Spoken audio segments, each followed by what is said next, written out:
दोस्तों हमारे चैनल दर्पण ज्ञान सागर में आप सभी का स्वागत है। मित्रों, एक बार भगवान शिव और माता पार्वती साथ साथ भ्रमण कर रहे थे तो माता पार्वती भगवान शिव से कहने लगीं, प्रभु कुछ देर आराम कर लेते हैं, फिर आगे का सफ़र तय करेंगे। तो भगवान शिव माता पार्वती की बात मान करके एक वृक्ष के नीचे बैठ जाते हैं और माता पार्वती फिर भगवान शिव से कहती हैं, प्रभु मेरे अंदर 4 प्रश्न गूंज रहे हैं, आप इन 4 प्रश्नों का उत्तर दे करके मेरे मन को समाधान करने की कृपा करें। मित्रों, माता पार्वती की बात को सुन करके भगवान शिव कहते हैं, पार्वती ठीक है, तुम अपने 4 प्रश्न बताओ, मैं तुम्हारे 4 प्रश्नों का उत्तर दे करके तुम्हें संतुष्ट करने का पूरा प्रयास करूंगा। फिर इस प्रकार माता पार्वती भगवान शिव से कहती हैं, प्रभु मेरा पहला प्रश्न है, किन लोगों को बुढ़ापे में सुख नहीं मिलता। मेरा दूसरा प्रश्न है, कौन से लोग माँ बाप की सेवा नहीं करते। मेरा तीसरा प्रश्न है, कौन से लोग उपकार को भूल जाते हैं। मेरा चौथा प्रश्न है, कौन से लोग संसार में राजसी जीवन जीते हैं। फिर माता पार्वती के द्वारा प्रश्नों को सुनने के बाद में भगवान शिव कहते हैं, पार्वती तुम्हारे 4 ही प्रश्न बहुत ही महत्वपूर्ण हैं। मैं तुम्हें एक कहानी के माध्यम से इन 4 प्रश्नों के उत्तर बताऊंगा, मगर मेरी एक शर्त है, जब तक मैं कहानी सुनाऊं तुम्हारा मन कहीं भटकना नहीं चाहिए। फिर माता पार्वती कहने लगीं, ठीक है प्रभु, मैं आपको वचन देती हूँ, आप कहानी प्रारंभ कीजिए। जब तक आप कहानी सुनाएंगे मेरा मन दूसरी जगह पर बिल्कुल नहीं जाएगा। फिर तो भगवान शिव कहते हैं, पार्वती एक वृद्ध महिला थी जो शारीरिक रूप से इतनी वृद्ध हो जाने के बाद भी बोझा ढोने जैसे काम उसे करने पड़ते थे। बेचारी क्या करती, पेट पालने के लिए शायद उसके पास कोई दूसरा रास्ता भी नहीं था। आज भी वह सड़क के किनारे इसी आस में खड़ी थी कि कोई बोझा को उठाने में उसकी मदद करेगा। भगवान शिव कहते हैं, पार्वती तभी एक व्यक्ति उस सड़क से गुजरते हुए उस वृद्धा के पास से निकला। तो वृद्धा ने उस व्यक्ति को आवाज़ लगाई और अपना बोझा उठाने के लिए उस व्यक्ति से मदद की याचना की, मगर उस व्यक्ति के चेहरे पर अजीब से भाव उभरे और उसने नाक और भौं सिकोड़ते हुए कहा, मेरे पास अभी समय नहीं है, मुझे बड़े काम करने हैं, मुझे बहुत बड़ा आदमी बनना है। और ऐसा कहते हुए वो व्यक्ति वहाँ से आगे बढ़ गया, मगर उस व्यक्ति ने उस वृद्ध महिला का बोझा नहीं उठवाया। भगवान शिव कहते हैं, पार्वती तभी थोड़ी दूर आगे चलने पर उस व्यक्ति को एक वृद्ध आदमी मिला जिसकी गाड़ी पूरी तरह से कीचड़ में फंस चुकी थी और उसका निकलना मुश्किल सा हो गया था। फिर उस वृद्ध पुरुष की नज़र उस जवान व्यक्ति पर पड़ती है। उस व्यक्ति के हष्ट-पुष्ट शरीर को देख करके वो बुजुर्ग व्यक्ति उसे आवाज़ लगाकर कहता है, बेटा क्या तुम मेरी गाड़ी को कीचड़ से निकालने में मेरी मदद करोगे। भगवान शिव कहते हैं, पार्वती इस प्रकार वृद्ध के आवाज़ लगाने के बाद में वो जवान व्यक्ति गुस्से से झल्लाया और बोला, क्या तुझे दिखाई नहीं देता, मेरे कपड़े नए हैं, मैं तुम्हारे चक्कर में अपने कपड़े कीचड़ में क्यों खराब करूं। क्या तुमने मुझे बेवकूफ़ समझ रखा है। मुझे बड़ा काम करना है, बहुत बड़ा आदमी बनना है, मेरे पास इतना समय नहीं है। और ऐसा कहते हुए फिर वो व्यक्ति वहाँ से आगे बढ़ गया। भगवान शिव कहते हैं, पार्वती इस प्रकार उस व्यक्ति ने उस वृद्ध की गाड़ी नहीं निकलवाई और वहाँ से जब आगे गया तो थोड़ी ही दूर चला था कि उसे एक अंधी वृद्ध महिला दिखाई दी। उस व्यक्ति की आहट को पाकर के उस अंधी स्त्री ने उस व्यक्ति से मदद की गुहार लगाई और बहुत ही दयनीय स्वर में बोली, अरे भाई क्या तुम मुझे सड़क के दूसरी पार एक झोंपड़ी तक पहुंचा दोगे, आपकी बहुत मेहरबानी होगी, मुझे आंखों से दिखाई नहीं देता है। भगवान शिव कहते हैं, पार्वती इस प्रकार उस व्यक्ति को बहुत गुस्सा आया। वो गुस्से से तिलमिला उठा और बोला, क्या तुम्हें पता नहीं, मुझे बड़ा काम करने जाना है, मुझे बहुत बड़ा आदमी बनना है, मुझे बहुत जल्दी है, मैं तुम्हें सड़क पार नहीं करवा सकता। भगवान शिव कहते हैं, पार्वती इस तरह चलते चलते वो व्यक्ति एक ऐसे आश्रम में पहुंचा जहां पर उसकी मुलाकात भगवान विष्णु और लक्ष्मी जी से हुई, जो कि एक संत के रूप में बैठे हुए थे। अब वो व्यक्ति जैसे ही आश्रम में पहुंचा, उधर वो विष्णु संत के रूप में पूजा पाठ और ध्यान के लिए तैयार हो ही रहे थे कि वो व्यक्ति वहाँ पर पहुँच गया और विष्णु का अभिवादन किया और उनके पास बैठ गया और फिर बोला, महाराज मैं आ गया हूँ। मैंने आपका बहुत बड़ा नाम सुना है, इसीलिए मैंने आपसे अरदास लगाई है। मगर विष्णु समझ गए कि इस व्यक्ति के अंदर बहुत बड़ा अहंकार है और फिर इस प्रकार विष्णु ने उस व्यक्ति की ओर देखा और हल्की मुस्कान उनके चेहरे पर उभरी, मानो वो अपने दिव्य नेत्रों से व्यक्ति की सारी हरकतों को पहले से ही देख रहे थे। उधर फिर वो व्यक्ति विष्णु से कहने लगा, महाराज आप मुझे आशीर्वाद दें कि मैं बहुत बड़ा व्यक्ति बनूं। आज इस राज्य में राजा का चयन होना है और मैं ये चाहता हूँ कि उस राजगद्दी पर मैं बैठूँ, उस राजगद्दी पर मेरा तिलक हो। भगवान शिव कहते हैं, पार्वती फिर उस व्यक्ति की बात को सुनकर के विष्णु मुस्कुराते हुए व्यक्ति से बोले कि तुम वही व्यक्ति हो जिसने कल के सत्संग में बड़ा काम करने और बड़ा बनने का आह्वान किया था और अपनी अरदास लगाई थी। तो वो व्यक्ति कहने लगा, हाँ भगवान, मैं वही व्यक्ति हूँ जिसने कल इसी आश्रम में आकर के बड़ा आदमी बनने की अर्जी लगाई थी। भगवान शिव कहते हैं, पार्वती इस प्रकार उस व्यक्ति की बात को सुनकर के विष्णु उस व्यक्ति से कहने लगे, अच्छी बात है, कुछ देर बैठो, मुझे एक व्यक्ति की और प्रतीक्षा है। उसने भी कल सत्संग के बाद में बड़ा आदमी बनने की इच्छा जताई थी। जो तुमने जताई है वही उसकी इच्छा है कि इस नगर में जो राजा का चयन होना है वो भी यही चाहता है कि उस राजगद्दी पर वो बैठे। मगर एक काम करो, तुम तो आ गए हो, उस व्यक्ति को भी आ जाने दो, फिर मैं निर्णय करूंगा कि आशीर्वाद किसे प्राप्त होगा, इस नगर का राजा कौन बनेगा। उस व्यक्ति को भी अभी तक आ जाना चाहिए था, मगर वो अभी तक नहीं आया। इस प्रकार वो व्यक्ति जोर से हंसा और विष्णु से कहने लगा, महाराज जो व्यक्ति समय का भी ध्यान ना रखे उससे भला क्या उपेक्षा की जा सकती है। आप उसे छोड़ो, आप मुझे आशीर्वाद दो ताकि मेरा राज तिलक हो सके।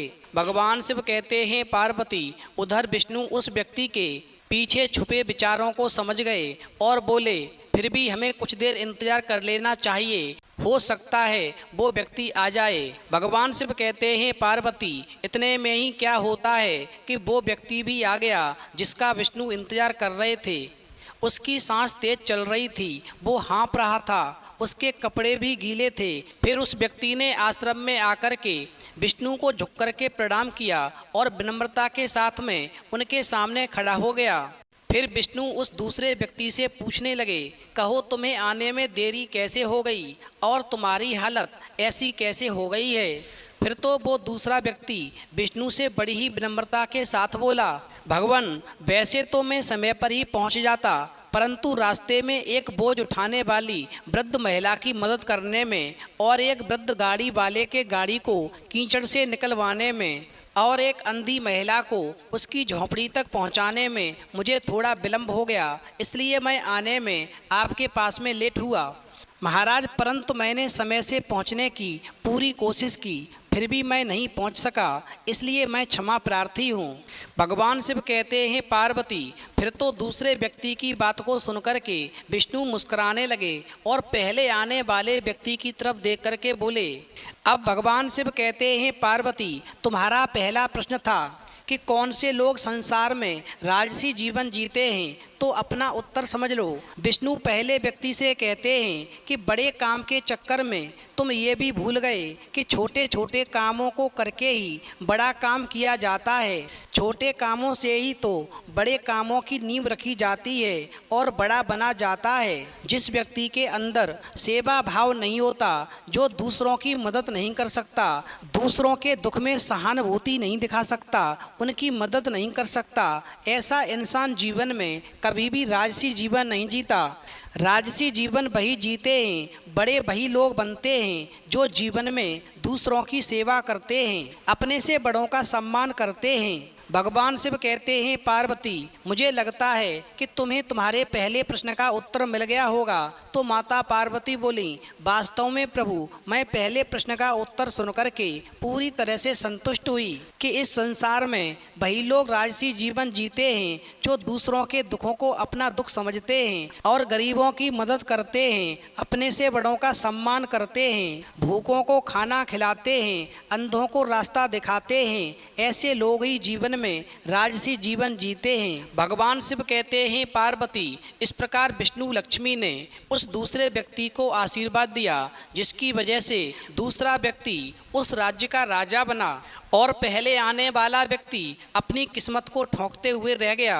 अब भगवान शिव कहते हैं पार्वती, फिर विष्णु और लक्ष्मी उस व्यक्ति को आशीर्वाद देने के बाद में वहाँ से आगे बढ़ते हैं और क्या देखते हैं कि 4 बूढ़ी पनिहारिन पानी भरने के बाद में थक जाती हैं और वहीं पर बैठ जाती हैं, क्योंकि चारों पनिहारिन का बुढ़ापे का शरीर था। शरीर में इतनी ताकत नहीं थी कि पानी कुएं से खींच करके और वहाँ से ले जाया जा सके। उधर वो चारों पनिहारिन मन में ऐसा सोच करके आराम करती हैं कि थोड़ा आराम करने के बाद में फिर आराम से गगरी लेकर के घर पर चलेंगे। भगवान शिव कहते हैं पार्वती, उधर विष्णु और लक्ष्मी अपना भेष बदलकर एक संत का रख लेते हैं और उन चारों पनिहारिन के पास से होकर गुजरते हैं। तो पनिहारिन पानी पिलाने के बहाने से उन विष्णु लक्ष्मी को रोक लेती हैं। फिर पानी पिलाने के बाद में चारों पनिहारिन कहती हैं, महाराज आप तो ज्ञानी हैं, हमारे 3 प्रश्नों के उत्तर दे दो। तो विष्णु कहते हैं ठीक है, तुम अपने प्रश्न बताओ, मैं तुम्हें तुम्हारे प्रश्नों का उत्तर देकर पूरी तरह से संतुष्ट करने का प्रयास करूंगा। तो चारों पनिहारिन कहने लगती हैं, हम सभी काफ़ी देर से एक दूसरे से आपस में झगड़ रहे हैं और इन प्रश्नों का उत्तर जानने की कोशिश कर रहे हैं, पर कोई भी किसी के उत्तर से पूरी तरह से संतुष्ट नहीं है। बहस और बढ़ती जा रही है। महाराज ये न्याय केवल आप ही कर सकते हैं, यानी हमारे तीनों प्रश्नों का उत्तर केवल आप ही दे सकते हैं। भगवान शिव कहते हैं पार्वती, फिर विष्णु कहते हैं ठीक है, तुम अपने तीनों प्रश्न बताओ। तो पनिहारिन कहती हैं, महाराज हमारा पहला प्रश्न है, किन लोगों को बुढ़ापे में सुख नहीं मिलता। दूसरा प्रश्न है, कौन से लोग माँ बाप की सेवा नहीं करते। तीसरा प्रश्न है, कौन से लोग उपकार को भूल जाते हैं। भगवान शिव कहते हैं पार्वती, फिर प्रश्न सुनने के बाद में विष्णु कहने लगे, थोड़ा आराम करो, फिर मैं बताता हूँ। तब तक पहली पनिहारिन का बेटा निकलता जा रहा था। उसने अपनी माँ की तरफ देखा तक नहीं, मगर पहली पनिहारिन फिर भी अपने बेटे को देख करके कहने लगी, देखो वो मेरा बेटा जा रहा है, मैं बहुत खुश हूँ। भगवान अगर किसी को बेटा दे तो ऐसा ही देना। बेटा क्या, वो तो अनमोल हीरा है, उसका कंठ इतना मधुर है, बस पूछो मत। देखो कितनी मधुर तान में गाता हुआ चला जा रहा है। भगवान शिव कहते हैं पार्वती, पहली पनिहारिन का बेटा जैसे ही वहाँ से निकला, तब तक दूसरी पनिहारिन का बेटा भी वहाँ से होकर गुजरता है। तो दूसरी पनिहारिन भी कहने लगी, मेरा बेटा भी ऐसा ही है, मल्ल विद्या में तो वो बहुत ही निपुण है, उसकी बराबरी बड़े बड़े पहलवान भी नहीं कर पाते हैं। भगवान शिव कहते हैं पार्वती, दूसरी पनिहारिन का बेटा भी जब निकल जाता है, तब तक तीसरी पनिहारिन का बेटा आता है।